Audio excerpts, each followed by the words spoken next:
We get our weekly groceries delivered through Instacart because once football season starts, game time is family time. I can get everything my family needs for the week, from reliable staples to specialty ingredients, all delivered right to my door in as fast as 1 hour. So I can stay on my game without missing a minute of the game. Visit instacart.com or download the app to get free delivery on your first 3 orders. Offer valid for a limited time. Minimum order $10. Additional terms apply. Instacart. Add life to cart. It's Wendy's Coffee House. My guest, Terry Lovelace. And I have been really, really looking forward to this interview. Incident at Devil's Den. That's what the story that Terry tells about his experience that he had in 1977. A story that, from what I've read, he never, ever intended to tell. And probably for good reason, because, you know, if you're employed and you have a real reputable background, credibility and all that, especially like mine in broadcasting, you don't talk about funky stuff that makes other people uncomfortable. Especially when, you know, you're in an audience that is really having a hard time dealing with things like UFOs. Then we get into alien implants, and that just takes us on to a whole new level. So with this, we're also in the middle of a shelter in place for coronavirus. Of all the odd, amazing, interesting, unusual, unanticipated crises that we could bring to this equation is the shelter in place. And Terry Lovelace, you're on the line. I really appreciate you being able to talk about this. I know you were going to make an appearance at the UFO conference in Arkansas, and that has been delayed. We'll see how that works out. But, you know, congratulations. I'm glad you decided to just go ahead and come forth with a story. This is absolutely fantastic, and I don't know how you were able to deal with it for the 20, 40 years since 1977 and not ever. Yeah. I mean, that's it. So, what's it like now in the middle of this Corona shelter at home? You weren't going to be able to go to the event anyway. You said you've been dealing for 2 weeks. Is it 2 weeks? Yeah. You know. Well, first of all, thank you for having me, Wendy. I appreciate the opportunity to talk to your awesome audience. Thank you. Yeah, my wife and I have been sheltering in place. We've been isolated for 2 weeks now. You know, I take this very seriously. I worked in healthcare law for quite a while and was general counsel for LBJ Tropical Medical Center, which is the American Samoa's only source of medical care, and helped to write an infectious disease protocol for the hospital. So I did a little bit of research to do that. And I got myself educated on the 1918 flu epidemic and realized that, you know, it killed more people by far than all the combatants, military and civilian casualties of World War I. Wow. So, yeah, it's nothing to mess with. It's potentially a very, very lethal disease. Okay, so that's what I think, you know, in our society now, those of us who don't remember that and we don't have relatives who have survived that, it's on the far, it's like fiction.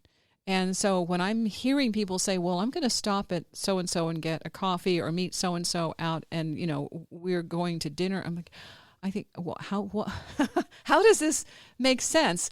When I'm thinking about going to work and our only employees now who can go into or are supposed to go into the building are the air staff and production people to help minimize the contact.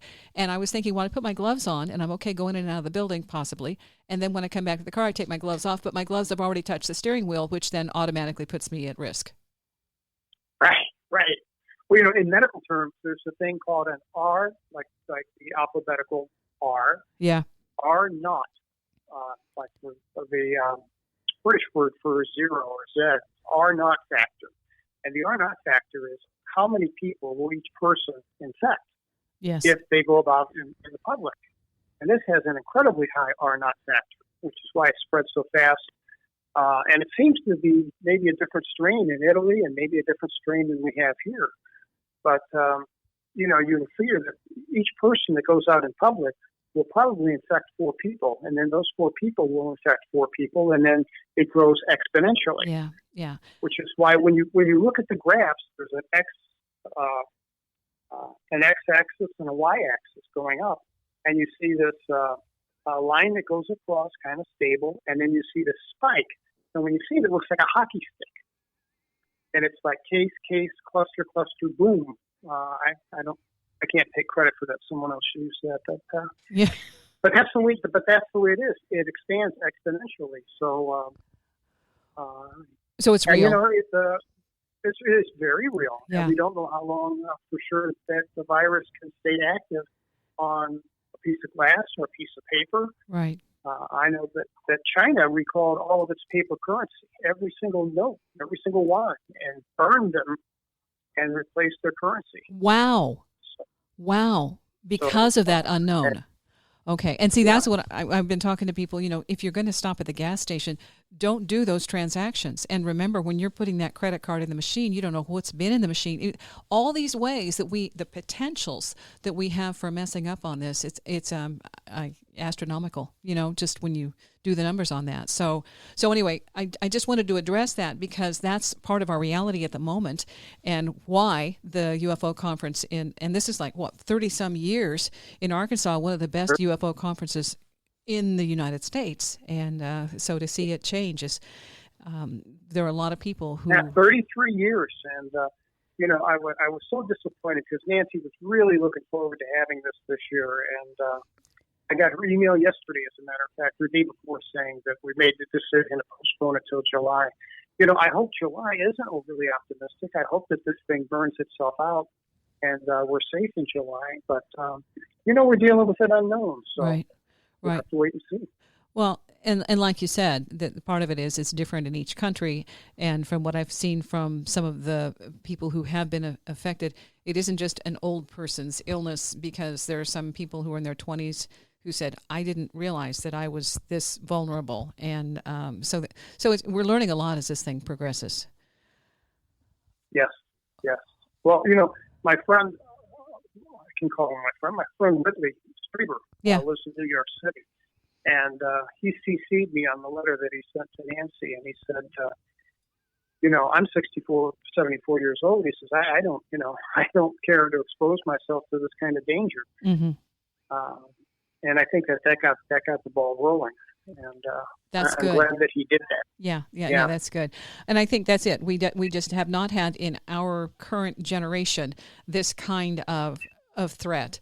And so it's new, and to find out what happens from it, I hope that we have a best case scenario and don't have to go into a real severe, reaction with widespread illness. But I wanted to talk about, because of these things that are in our daily reality, this is 24/7, this is what we see in a manifest situation. But your experience back in 1977 is something that I don't know that you even entered that as a realm, in the realm of possibility when this happened to you. So refresh, because the book is Incident at Devil's Den. And because of where it was, I've actually been down in that part of the country, driven through, and it's like fishing and hunting and all that, and Bigfoot, which I didn't know until after I visited a little, and this is a really cool place to visit, Board Camp Crystal Mine in Arkansas. Oh, yeah. Yeah. Well, okay, once I got there, they said, oh, by the way, here's our Bigfoot stuff. See that tree, that log in the tree? That's where... I'm like, what? I was just going for crystals. So I got the introduction and experience, and I'm like, well, okay, I guess it's real. So there we go on the real factor, Devil's Den. Hey, Terry, now it's your turn. Okay, fair enough. When I wrote this book, and I had no intention of writing this book, and I just my wife and I agreed that it was something we would keep between us. We didn't tell our children. All they knew is that Dad would have these screaming nightmares once or twice a year. And I've been tested twice for PTSD, and both times tested positive. Yeah. With PTSD etiology unknown. But there's only been one traumatic event in my life that I can think of. That was 1977. And Devil's State Park is an interesting place. There's a guy by the name David Paulides. Yes. He's ex-law enforcement, very good author. He's written a series called Missing 411. Mm-hmm. You've heard of it. He was going to be at the conference. I was looking forward to meeting him. I know. It was a stellar lineup. Yeah. And The fourth book in his Missing 411 series is called The Devil is in the Details. And it's about this amazing collection of state and national forests and parks with the name Devil in the name, and how they have a higher proportion of people that go missing and disappear under strange circumstances. Yeah. And I just thought that was peculiar. And Devil's Den is in there, by the way. There's a famous case from 1946 about this little girl, 8 years old, who went missing. She was at her campground, went missing. And I'll make a long story short. They had thousands of people hunting for her. And on the seventh day of the search, it was going to turn into from a rescue to a recovery.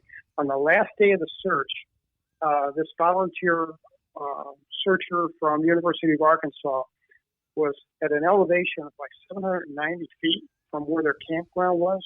She would have to take a zigzag trail like several miles to get there. She was 8 years old, dressed only in a swimsuit and flip-flops. And he calls out her name. Her name was Catherine Van Alst.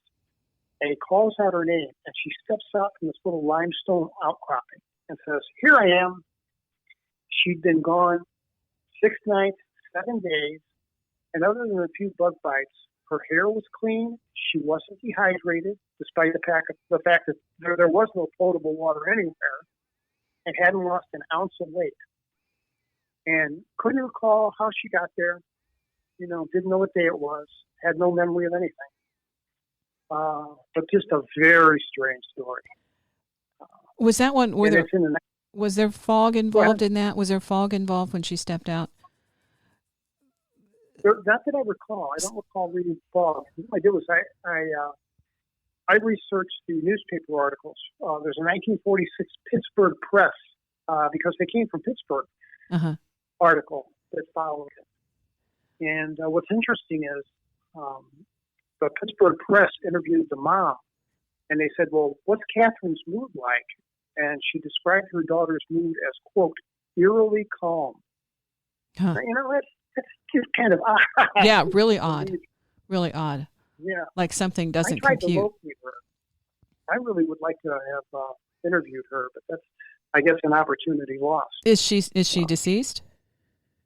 I can't find her. I assume that it's likely that she is, or married and changed her name. Or Right. There's all kinds of possibilities. So. Well, and those cases that Paulides covers are absolutely incredible. That's, I think, the fact that they're national park issues and we don't report those from the national park makes it perplexing and really, I think, challenging for him to get the stories that he does, and also highlights that we really need to do better record keeping somewhere. Yeah, well, I tried to talk to the Park Service and, get some history and some background, and I was just met with obstacle after obstacle. I did find in 2017 when I was writing this book, there was a young man from Bartlesville, Oklahoma, 32 years old. His name was Rodney Letterman. And in August of 2017, he was walking with a friend along the Butterfield Trail, not far from where we had camped. And he had asthma, and he asked his friend to run back to the truck and get his inhaler just a quarter mile down the trail. Mm-hmm. So his friend runs back and grabs his inhaler, comes back, and there's no Rodney. There's just a cell phone laying on the ground. They bring in bloodhounds from Russellville Police Department. Bloodhounds sniff his phone, they sit down. So they had a massive search all through August, September, and October. And the family paid for private searchers. And, used FLIR, forward-looking infrared radar on helicopters, on light planes. Never found the guy until March of 2019. Right off the Butterfield Trail, sitting on a log, was a piece of bone. It was the top of his skull, sitting there in plain view. Wow. They had a DNA test and identified that it belonged to him. So, yeah, it's nothing, it's a strange place. Yeah, nothing makes sense. Okay, now your story is just as astonishing. Can you set the background for it? I sure can. My friend, I refer to as Tobias in the book, Toby and I were best of friends. We worked the night shift. We were both trained as medics and EMTs, and we drove an ambulance. So we worked in the emergency room at night. And I liked it because I was taking night classes and I could do my homework, and there were few officers around.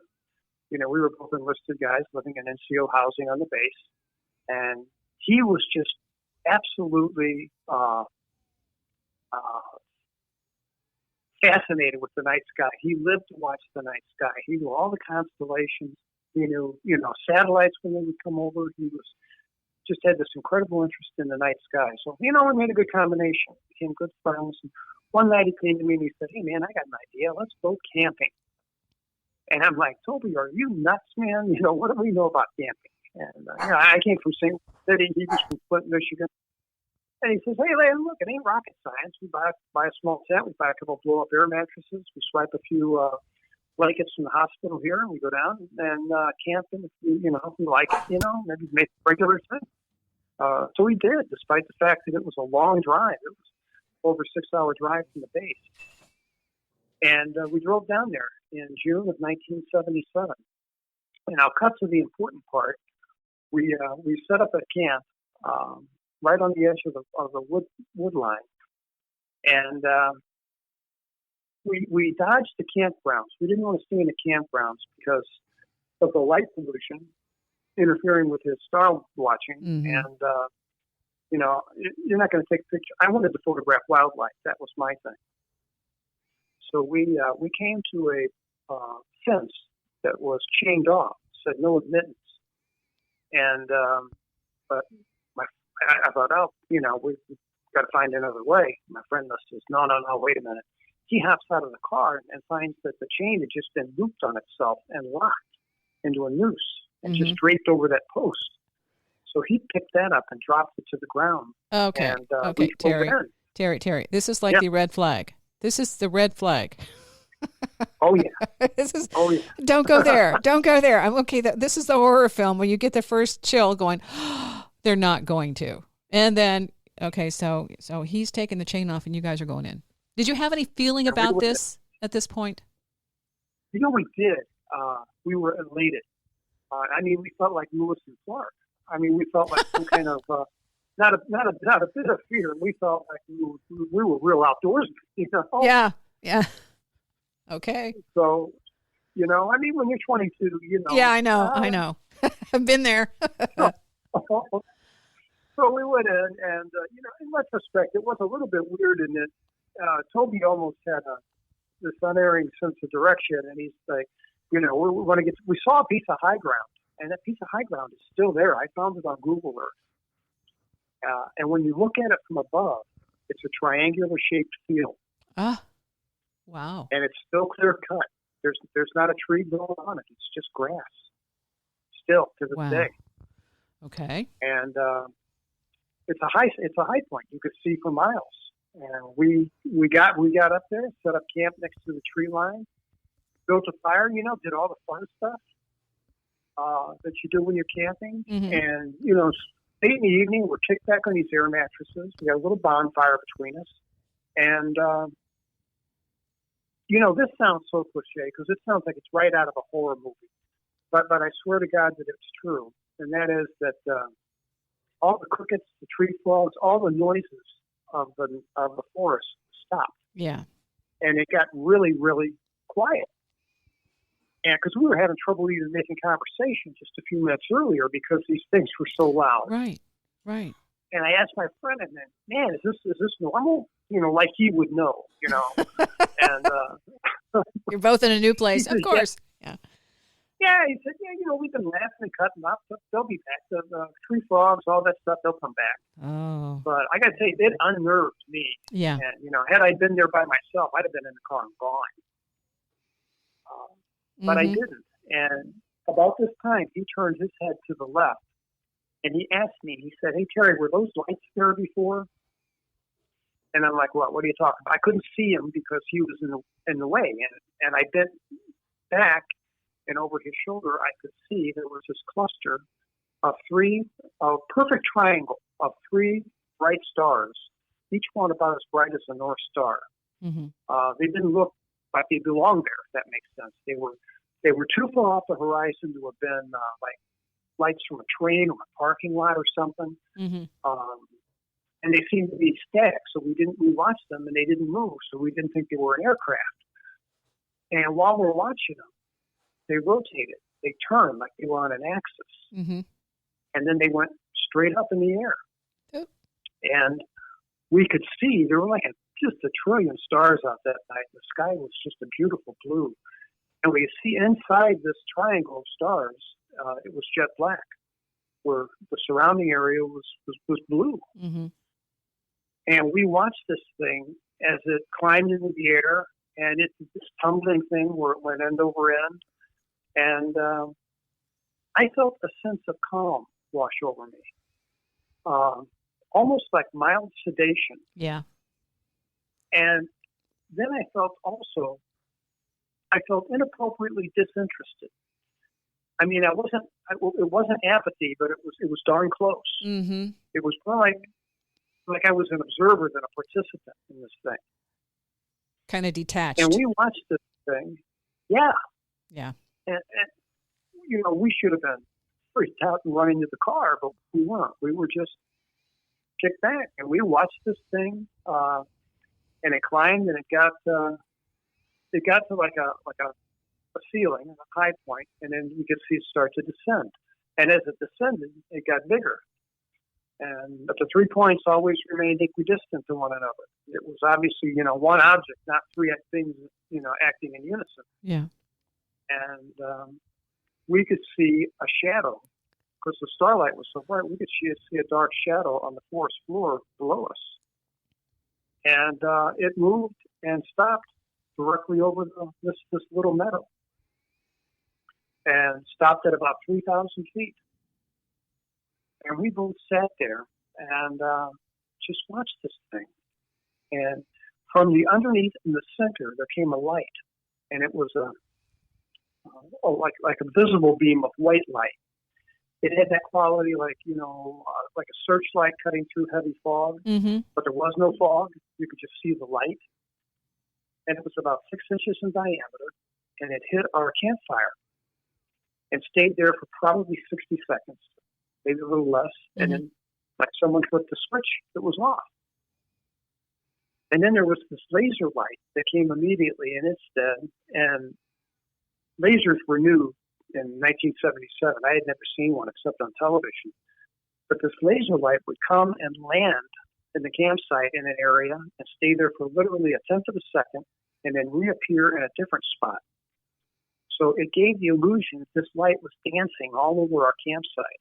Mm-hmm. And I recall, I had this feeling, hey, this thing's checking us out. But I still had that feeling of calm.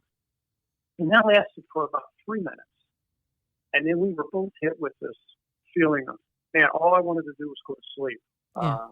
I was just incredibly tired. I felt heavily sedated. My friend felt the same way, and he just, with this thing 3,000 feet over our heads, and I mean, it was massive. I mean, it was like a Walmart. Oh, wow. He dragged his air mattress, he threw it in the tent, and just fell on top of it. And I did the same. I didn't bother to take off my boots or my shirt or anything. I just fell on top of this mattress, and I was out. And I guess I had been out, we determined later, somewhere around 4.5 hours. After the fact, we discovered both of our watches had stopped at 2:40. Mm-hmm. And, they were mechanical wind-up watches. Yeah. And neither one would ever work again. I wish I'd saved mine. Yeah, retrospect. The other souvenir. Yeah, the other souvenir, aside from the one that you're wearing. Right. So, okay, so, well, the thing is, you're both out. What time did you woke up in the morning? Did you feel anything at that point, or? Yeah, you know what? I'll make this quick. I woke up to these flashing bright lights coming through the canvas of the tent. And it was green and yellow and flashes of white light.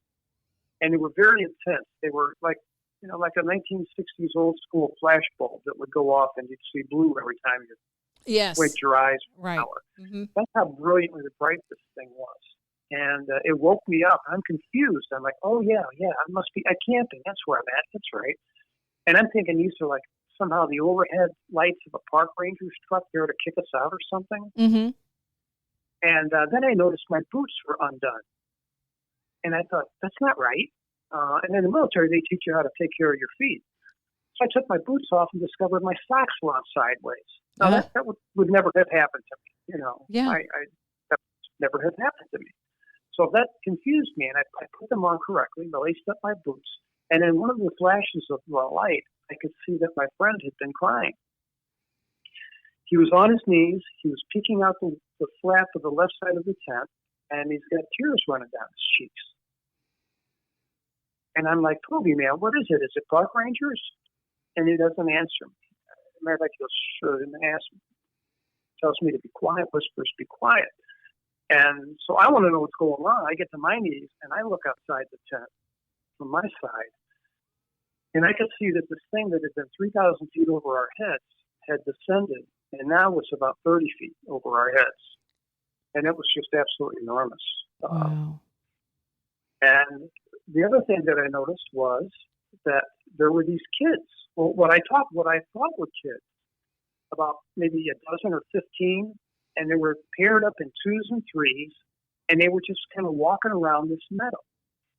And they all walked with the same distinctive gait. They had a very odd walk, like they had sore feet or something. They didn't walk with a normal human gait. Mm-hmm. And I asked, I'm still a bit out of it, and I said, hey, Toby, man, what are these kids doing out here, in the middle of nowhere, in the middle of the night? And I was still under that sedation or whatever it was. Right. And he says, man, those ain't no little kids, Terry. Take a look at them. They're not human beings. They took us. Don't you remember? They took us and they hurt us. Mm.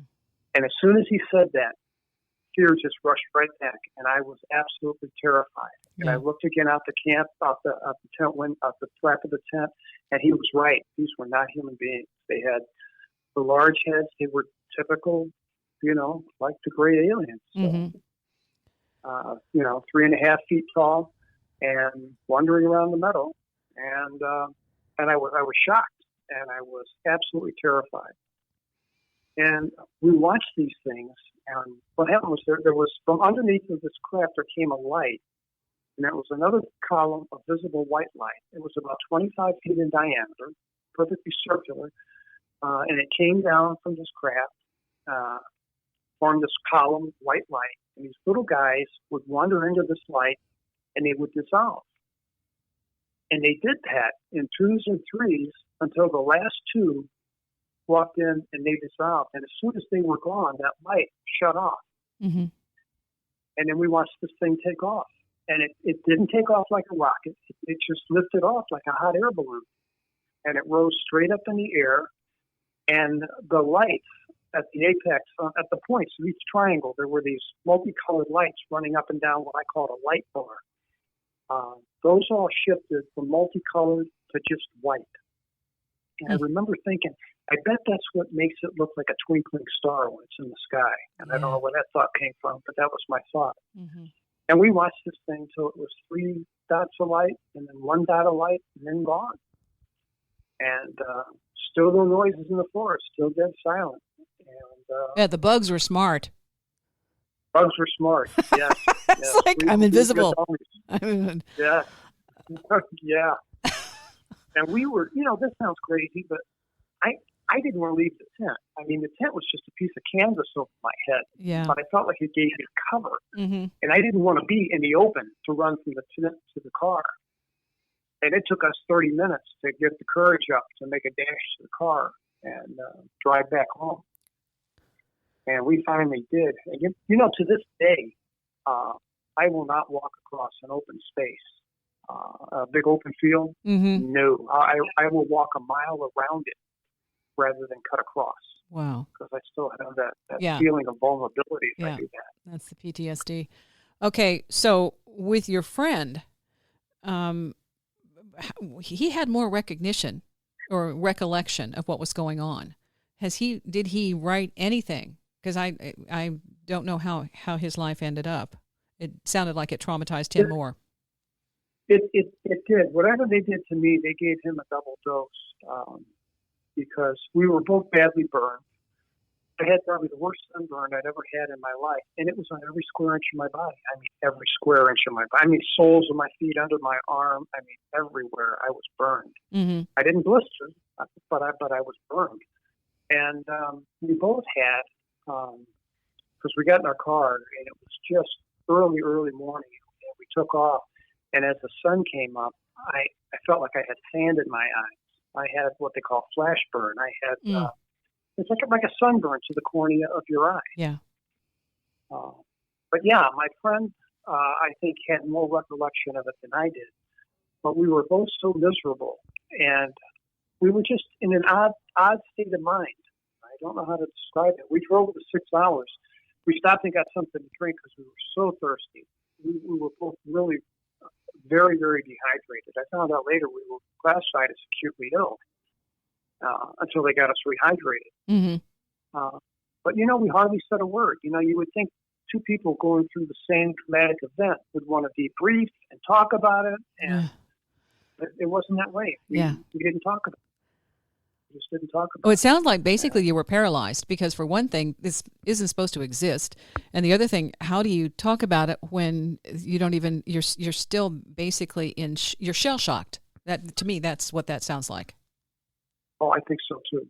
We were absolutely in a daze. I mean, I felt confused. We both lived in NCO house. I dropped him off at his house, and I think all I said was "see ya," and he took his flashlight with him. We left everything at the campsite. I mean, he left his backpack there with his. That's how they found us. They found that chain down on the ground, and then the park rangers drove in and found our campsite, and they found our tent. The blankets. They found his backpack with his name and address on it. Mm-hmm. And they saw that his address was right in an Air Force base, and they called the base and they said, it looks like 2 of your airmen have been down here and they got a campsite set up, and it looks like they're planning on coming back. Yeah. Oh, not hardly.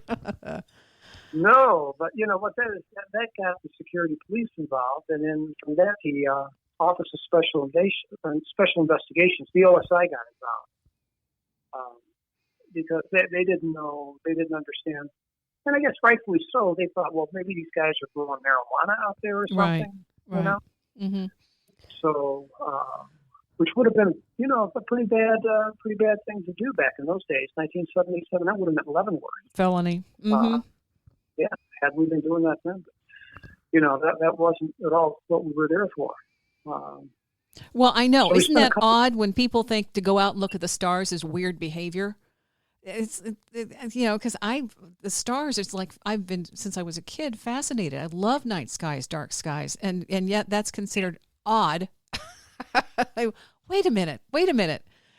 So you're more, you're tagged with doing something illicit and illegal because that's normal. Wait a minute. Okay, sorry, that's just an observation. That's a good one. No, it's a good one. And and they asked me, what was your purpose? They sent 2 OSI agents to interrogate me while I was in the hospital room. Mm-hmm. And I said, well, I was there to photograph wildlife. And they said, well, how many pictures of wildlife did you take? Oh. And I'm like, well, none. And actually, Tony had a camera. I had left my camera at home, which I don't understand. But, that was the whole purpose of the exercise, was to take pictures, and I left my camera at home. But, the whole time we're watching this thing, it never crossed either one of our minds to take a photograph. Not once. Yeah. And I don't get that. Well, okay. When you said that the animals got quiet and then you felt calm, I think at that point you'd been zapped. At that point, whatever frequency it was a frequency to basically disarm you. And so whatever then, as they became closer, and you said then you felt more somehow calm and tired, the initial thing, and then to check you out, to see what else was there. To me, this it's almost like a fishing expedition. Yeah, we were the fish. Yes, yeah. Okay, well, so we fast forward. So you guys have had, you're debriefed, and how did you try to tell them that this was what happened, that there were ETs, how did that? Yeah, well, here's what happened is this OSI agent, there were 2 of them. There was a major and a captain. They showed me their IDs, And the major had this Louisiana-style accent, very distinctive. And, he was intentionally intimidating, I think, and he said, you boys got yourselves a little marijuana plot down there. Is that what this is all about? I'm like, no, sir. He says, well, you got a big bag of marijuana in your house? I'm like, no, I don't have any marijuana. I test every 90 days or 6 months, whatever you guys want, Mm-hmm. I mean, he said, well, then you wouldn't mind if you took a look around your house, would you? And I thought, well, yeah, I would mind. But I felt like, if I objected, that I would look guilty of something. Right. I know. Yeah. So I said, well, no, go ahead. So they did. And they didn't find anything. Found your camera. They found my camera. They found my rolls of undeveloped film. They found my wife's 35 millimeter camera, which, had pictures of birthday parties and the like on it. Oh, yeah. They took that film. They took the undeveloped film. And they looked through my negatives and my prints, because I had a little darkroom set up where I could develop black and white prints. Uh-huh. And this questioning went on for a while. And the captain leaves. There was a nurse that came in, and the captain left. And it was just me and this major in the room, and he's packing his briefcase. And I'm thoroughly intimidated by this guy. And then he kind of drops this tough guy affect that he had, and kind of looks like a normal guy. And he puts his hand against the door, because the head of my bed was right next to the door. He puts his hand next to the door. It's a private room. And he gets down next to my ear, and he says, son, I know, and you two knuckleheads stumbled onto something out there, and I think you know what I mean. Mm-hmm. And I didn't answer him, because I wasn't about to say I saw a UFO the size of Walmart. Yeah. I knew what had happened. I'd be in a psych ward. Yeah, that was the end of your freedom. Yeah, absolutely. Talk about lab rat. Yeah, so I didn't answer him. So he says again, well, I think you know what I mean. And all I want to know is, how many pictures of it did you take? Where's your camera and where's your film? Wow. And I said, sir, I never thought to take a single picture. I left my camera at home. You'll find it. It's on my kitchen counter still. And, Toby had a camera in his backpack. And the thought of taking pictures never crossed our minds. And he says, well, why is that, son? Mm-hmm. And I said, we felt ill that evening. We went to bed, we got up early, and drove back to the base because we felt sick. Mm-hmm. And then he turns on the tough guy affect again and says, I don't believe you. So it was harrowing. It was absolutely frightening. Okay. When I was a straight kid, I'd never been in trouble before. That's what I wanted to go back to. Had you ever wanted to do, when he was saying camping, you were saying, why? Something drew you there. And the other thing was the fact that you had only one intention of going to take pictures and then didn't take the camera. So from my perspective, something was baiting him, and then you're his buddy, so you go along. But then we get to the point when you discover as you're jogging a little attachment. Do you think you were picked? Yes. I should tell you about that real quick. It's a short story. Yeah. 1979, when I got out of the Air Force in 1979 at the end of my enlistment, this all blew over. Nothing came of it. And I got to finish my enlistment. I got out of the Air Force and went to finish undergrad and go to law school. So I started running in 1979 because when I got out of the military, I noticed that I was studying, I was sedentary, I was gaining weight, and I started running, and I liked it. I liked the endorphins, I liked the dopamine. Yeah. I noticed that every time I would run, I never ran marathons. I'd run 3 or 4 miles a day. I ran every day. And at the 2-mile mark in my run, without fail, there was a spot on my right knee and lateral that would go absolutely numb. And it was about the size of a $50. And I could take a pen and delineate the edges of it. It was perfectly circular. Mm. And that numbness would last for about 30 minutes after my run and wear off. And I asked my doctor, I said, I get this numb spot that appears on my leg when I hit the 2-mile mark in my run. And she told me, she says, it sounds like a systemic reaction. Probably nothing. I wouldn't worry about it. So I didn't until 2012. 2012, when I had a cyst under my knee, and I went to the hospital to get an X-ray, and I get all my medical care from the VA. Mm-hmm. And when they took the images of my leg, the tech was like, "Did you suffer a shrapnel wound or something? It's like you got debris in your leg. You got some kind of metal in your leg." And I'm like, "No, I've never left Missouri." Mm-hmm. And she said, "Well, she called a radiologist down to look at it." And the radiologist insisted. He said, "Well, you had to have an accident, and there'll be a scar on your knee because you can't violate the integrity of the skin and put a piece of metal this deep in your leg and there not be a scar left." Mm-hmm. Sometimes they fade and move, and they're hard to see, but they're always there. And he rolls up my leg, and he looks at my leg for 10 minutes, and he's just absolutely dumbfounded. Mm-hmm. And he says, "You don't have a scar?" I said, "Yeah, I told you."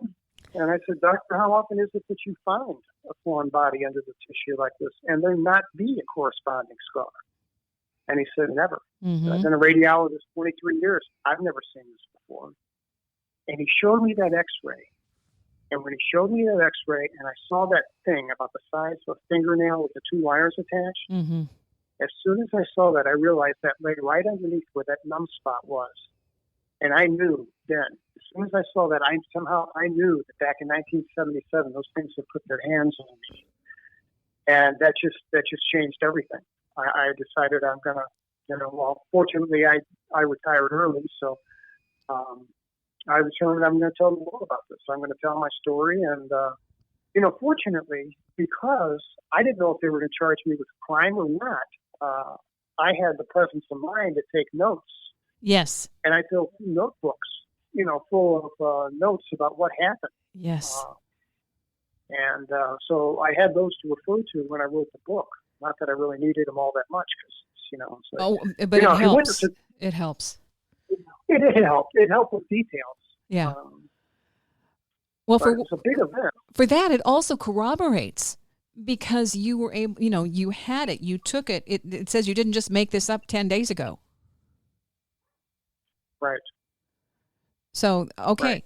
Now, so for anyone who's listening, the deal is you were a state's attorney, and that's a kind of a job with a whole lot of credibility and leverage on some playing fields. And if you had come forward with, by the way, I have an alien implant, and I was abducted by aliens back in 1977, that kind of would have made that history, don't you think?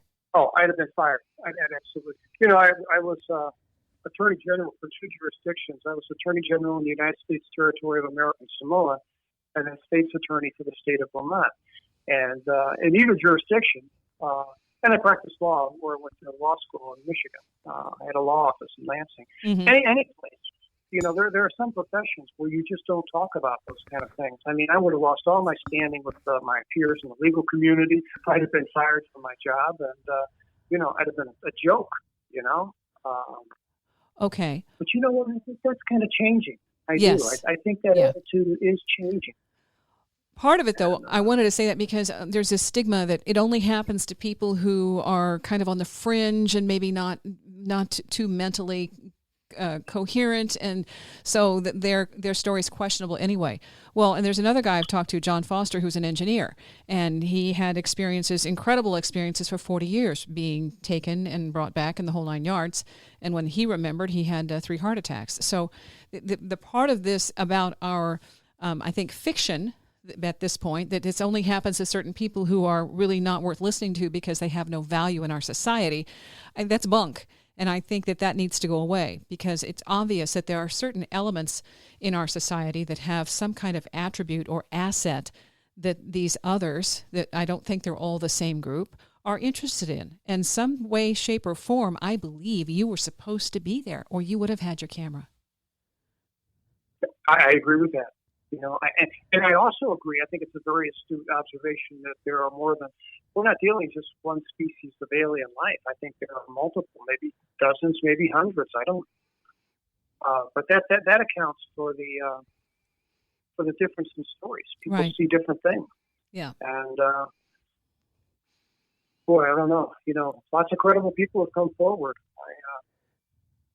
I don't know if you've ever talked to Travis Parker or Travis Walton or Calvin Parker or Chris Bledsoe or any of the I haven't people that are spoken to popular them. with I've this. read their stuff, and that's why I'm interested in this, and I've had my own experiences. And so this is why, for me, getting the word out and beginning to get some kind of a frame of reference for the unique aspect that it isn't the same. It isn't for everyone a cookie cutter. They're all grays. They're all white Nordics. This is a completely different, I think, aspect of our awareness that is beyond anything at this point that we're able to identify or put one neat and tidy label on. It is unknown, unexplained, and the only way we get information is by listening to people like you who've had these kinds of intense contacts that you can remember and that you did have a corroborating witness. Let's talk about your friend, because what happened? Here's what happened to my friend. When we left that campsite to drive back, something had changed between us. I mean, our relationship was different. This guy was my best friend in the world. Would have, done anything for the guy. When we got back to the base, we were ordered to have no contact with one another. Very harshly, we were ordered. I was told you're to have no contact with Sergeant Tobias. You're not to send him any notes, communicate with him through any third parties. You're not to give him anything. He's not to give you anything. So they wanted us not to get together. Yeah. And share our story. Mm-hmm. But he kind of fell apart. I processed this. It was difficult for me to process too. But I was fortunate enough. I had a good support system. My wife, of 46 years now, was there with me, and I had a support system, and I came through it. And Toby, I guess, didn't have that. Or I think that, like I said, they gave him a double measure. I violated that order. They gave him orders to Japan at light speed, and they separated us. Mm-hmm. And I stopped by his house because I told my wife, I want to say goodbye to the guy, Yeah. And I really didn't want anything to do with him, to be honest with you, but I wanted to say goodbye. So she stopped the car in front of his house, and I ran up to the door, same door I'd walked through 100 times before, and I just walked in, and his wife was just glaring at me. I found out years later that my friend told his wife, "Oh, this is all Terry's idea." Oh, So, oh, okay, so that's yeah. why I got the dirty look. Yes. So, but she heard this exchange, or pardon me, Toby was in the bedroom and heard this exchange. So he came out of the bedroom, and he was I was shocked. He was a few inches shorter than me. He was always very particular about his appearance, and he was disheveled. He had on a dirty T-shirt, dirty jeans, no shoes. His eyes were bloodshot, and when he got close to me, he had vodka in his breath or some kind of hard liquor. Yeah. And he wasn't a drinker. Neither one of us were. And I felt like I should embrace the guy. I thought that would be appropriate, and I didn't. But we arranged this awkward handshake. And he looked up at me, and he said, "It happened, didn't it, Terry? Oh, gosh. It all happened." Oh, wow. And I said, and that was a very emotional moment for me. I said, "Yes, my brother, it all happened." And he said, "Why?" And I said, I don't know, Toad. I don't know. And I looked down at my shoes and turned around and I left the house. And that's the last I ever saw of him. So that was the end of my friend Toby. He, years later, I tried to track him down because I had his dad's name and phone number in Flint. So I called his dad and I said, "Yeah, I'm Terry Lovelace. I'm trying to reconnect with your son." And he says, "Oh, yeah, I know who you are." And he says, I said, "How's Toby doing?" He says, "He's not doing well. We found out he went to Japan. He got out of the service in less than honorable circumstances and was divorced and was basically living on the streets." Yeah. And there was an very odd thing that happened, and that was that a few years later, when I was practicing law, I was working with a FBI agent, And we became friends. And I said, hey, man, you think you could help me find a guy I was with in the Air Force? He says, oh, sure. He says, if the guy's not a fugitive, I can find anybody. And I gave him everything that I had on Toby. Mm-hmm. And I said, here's the guy. See what you can find for me. He said, sure, no worries. He said, but, it's not an official investigation. It's just between us. I'm like, oh, yeah, I understand. So, a couple weeks later, he says, hey, meet me at this bar we'd go to every so often on Friday nights. And I met him there. And he's real serious. And he says, I've got bad news for you. Your friend's dead. And I'm like, my friend's dead? What do you mean he's dead? He said, yeah, it was an auto accident in Flint. I'm very sorry. And I thought, But, I thought, well, things like that happen. So I went to write this book in 2016. I started in earnest writing it. And I thought, you know what, I want to look up Toby's obit and maybe fly up to Michigan and visit his gravesite. So I got on and did some investigating on the internet. And I found that he was alive until September 4th, 2007. Mm-hmm. The FBI agent lied to me. Mm-hmm. Now, I mean, I knew FBI agents to be a cut above. I mean, they were truthful, Right. I mean, people you could trust your life with.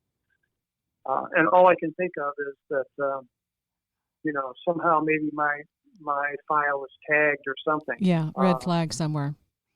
Red flag. They didn't want us to get together after the fact. So all that time we had an opportunity to reconnect and put our stories together. But I don't think the government wanted that to happen at all. No. And apparently, the kind of question you got, the guy standing beside your bed, it would indicate that he knew more about what was going on there by the type of question he asked you. Just that, that's suspicious. Yeah. Okay. Yeah.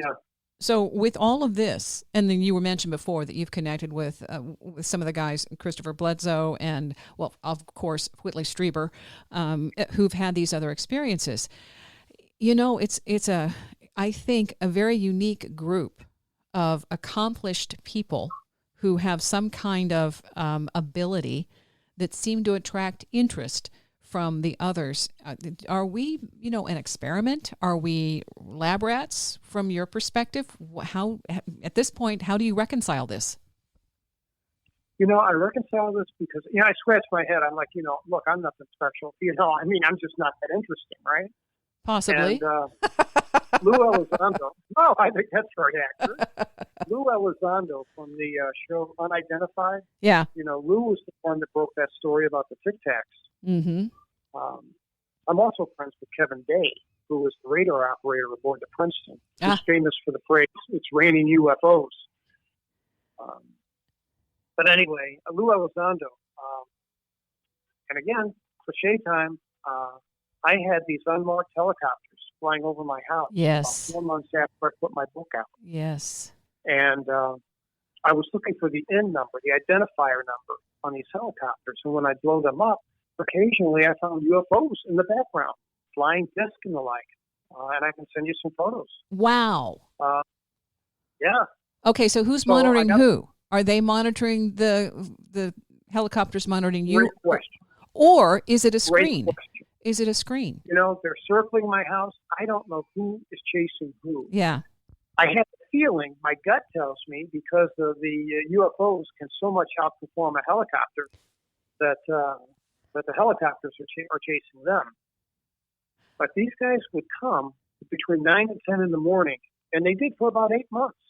And, I documented it. I went out, I took their pictures. Mm-hmm. I made a record of it. I got a friend who's a history professor, but when he was younger in the Army, he was a helicopter pilot.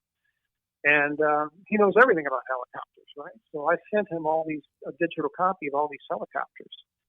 And he said, well, first of all, you can see the guys, in some of the shots you could see guys inside. Mm-hmm. They were wearing white helmets. And he says, these are military. They don't, because military pilots have to wear helmets. Civilian pilots, sustain helmets. They don't like them. They think it interferes with their vision. but military pilots must wear them. And he said, these helicopters that you photograph have an anomalous light source, some kind of like weird thing on the tail. He says that I've never seen before. And so I told Lou Elizondo this, and I sent him all these pictures, and he came to my house for 2 days. So, you know, he wasn't disappointed. We went out to eat, and a couple blocks from my house, and here comes this military helicopter, you know, about 200 feet off the ground, zooming right over the top of us. Wow. And so, okay, yeah, that you know. And that lasted for about 9 months. And at first it was kind of cool. At first it was kind of fun, you know. Cool in a special way. In a special way, yeah. But then, you know what? It got intimidating. It wore us down. I mean, we sold our home. I intended to stay there, you know, forever. I sold my home and we moved. Mm-hmm. The first night in our new home, we moved maybe 8 miles. Mm-hmm. Sunday morning, I'll never forget, Sunday morning, 9 a.m., I hear the familiar thump, thump, thump, thump, thump, thump, thump. And my wife and I both woke up. She says, oh, no. And I ran outside, and there's a large olive drab helicopter 400 feet above our new house. And I raised up my phone to take a photograph, and it peels off to the left and takes off. And it was, you know, it was just their way of saying, we know where you're at. Mm-hmm. And I've not seen a helicopter since then. Oh, that was just like a little question of, okay, just as long as you know we're watching you. Well, okay, good. Yeah. You know, you're on Earth. Yeah. Well, okay, so we've got to wrap up here. But my thing is that from other people I've talked to, that these other entities have a way of being able to create a vision of something that maybe we aren't seeing what we think. Our brain registers it as a certain thing when it really isn't. And you said the UFOs are in the background, but the visuals and the interaction you had with helicopters. Is there a potential that maybe they aren't ours either? They just look like what that is a possibility. I mean, they may not be what they appear to be. You know, in my book, I talk about when I was a little kid, I saw these little monkeys in my room, you know, and it happened a lot. Mm-hmm. And, you know, it wigged out my parents, and because occasionally I would scream. And, you know, I put my email address in the back of my book. And I said, if you've had an experience and you want to share it, write to me, and I promise I'll write you back. Well, I didn't know it, but to date, I have over 1,280 responses from people. I've got people that tell me, oh, yeah, when I was 8 years old, I used to see monkeys or rabbits or deer or owls, lots of owls, or orbs. And I think these things can take on a benign appearance to not scare a child. Yes. I think that, you know, a lot of people have had that. A lot of people write me and they say, you know, I remember this dream from when I was 4. Well, I'm like, you know, what are the odds you're going to remember a dream from 4? I mean, can you remember all the Christmases, the birthdays, all that stuff you had? But you can remember this one dream? If it's an odd dream like that, you betcha it won't go away. Yeah. Because it doesn't make sense. And there's something about it that sticks with you, like what you have experienced at Devil's Den. Absolutely. Okay, so I don't know when you're actually going to make an appearance because we're kind of in lockdown mode for a little while. But the cool thing is anybody can get your book. And Incident at Devil's Den. So yes, I have it in book form with photographs and illustrations in the back. I drew pictures. And then it's in a Kindle version, which is real cheap. Or there's also an audio version that I did where I read the book myself. Excellent. It's in my own book. Okay. But it's only on Amazon. But if you're locked down and you've got some time, you know, give it a read. Use it productively. And okay, and the other thing too, they can contact you too, because these stories I think you should put out as well. I think this is stuff worth sharing because it says we share these common unknowns, and the more we share the stories, the more we make them real and less of an outcast moment, because that's what's still being done by various groups to say I'm this is doing that. I'm putting it together in a book. Oh, and some of them which just blow your mind. I don't have time to go into them. But, there's a sort of commonality that runs through the core of the ones that feel really, really real. And they always start off with this disclaimer like, now, you're not going to believe this, or please don't think I'm crazy. Yeah. And then they tell me these amazing stories. Okay. Unbelievable. All right. So we're looking forward to that. You had an ETA on that? Probably late this year. Perfect. Terry Lovelace, thank you so much. I love that you're going public. I like the fact that this is something that we can finally start talking about in the open without feeling like we're a pariah and that we have to shut up. Yeah. It's past the giggle factor. So, the show will be airing nonstop for free at Wendy's Coffee House Audio Boom. So thank you, Terry. Thank you, Wendy. I appreciate it very much. Anything happens, I'll give you a call. Thank you. Thank you. At Grainger, we're for the ones who specialize in saving the day and for the ones who've mastered the art of keeping business moving. We offer industrial-grade supplies for every industry with same-day pickup and next-day delivery on most orders, all backed by real people ready to help. So you can get the right answers and products right when you need them. Call, click Grainger.com, or just stop by. Grainger, for the ones who get it done. Ay, mija, abuelita's on her way and I still need to shop for the party. No worries. Let's order through Instacart. ¿Insta qué? Sí, Emma. We can order groceries and more online and get everything delivered in as fast as an hour. Everything for dinner? Carne, tortillas, limas, plátanos. Claro. Anything else? Just make sure the plátanos are ripe. Get groceries delivered same day with Instacart so you have more time for family. Visit instacart.com or download the app to get free delivery on your first 3 orders. Offer valid for a limited time. Minimum order $10. Additional terms apply.